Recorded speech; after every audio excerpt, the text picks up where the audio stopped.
Friends, எல்லோரும் வந்து இந்த கெஃபீர் கர்ட் எப்படி பண்ணணும் அப்படின்னு சொல்லிட்டு இன்னும் விளக்கமாக பண்ண சொல்லி கேட்டிருந்தாங்க. ஸோ அதுக்காக நான் வந்து புதுசாக அந்த கெஃபீர் ஸ்ட்ரெயின் வாங்கியிருக்கேன். இது வந்து ஆக்சுவலாக நான் ஏற்கனவே பண்ணது வந்து வீடு ஷிஃப்டிங், அதில் வந்து ஊருக்கெலாம் போனதுனால ஃப்ரிட்ஜில் வச்சுருந்தேன், ஸ்டோர் பண்ணிக்கலாம். பட் அது வேணாம் அப்படின்னு சொல்லிட்டு டிஸ்கார்ட் பண்ணிவிட்டு ஃபஸ்ட்லேருந்து புது பேட்ச் ஆரம்பிக்க போகிறேன். ஸோ இது வந்து ஆன்லைனில் ஆர்டர் பண்ணேன். 1500க்கு இதை வாங்கியிருக்கேன், பெங்களூர்லேயே வாங்கினேன்.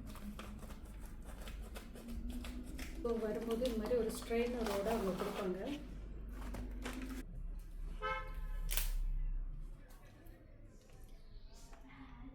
இந்த மாதிரி அனுப்பியிருக்காங்க. ஸோ ஒரு பாலில் வந்து அந்த ஸ்ட்ரெயின் அந்த கிரெயின்ஸ் போட்டு அனுப்பியிருப்பாங்க. அந்த கிரெயின்ஸ் எப்படி இருக்குன்னு பார்க்குறேன். இதை வந்து வடிகட்டிக்கிறோம் நம்ம.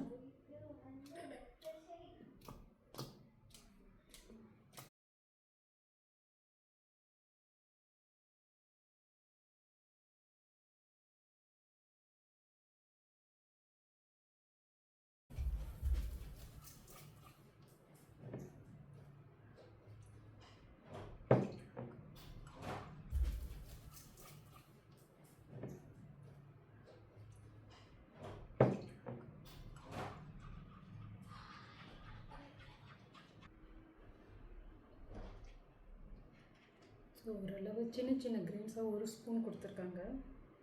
லாஸ்ட் டைம் வாங்கினதுக்கு இது பரவாயில்ல. ஸோ இதை வந்து நல்லா ஸ்டெரிலைஸ் பண்ண நல்லா அந்த கிளாஸை வந்து சுடு தண்ணி வச்சு கழுவிக்கோங்க. கழுவிட்டு அந்த ஸ்ட்ரெயின் அதில் போட்டுட்டு எனக்கு வந்து கொஞ்சம் தேவை அப்படிங்கிறதுக்காக இவ்வளோ பால் எடுத்திருக்கேன், அவ்வளோ வச்சுக்கோங்க. இந்த மாதிரி ஒரு இதில் போட்டுட்டு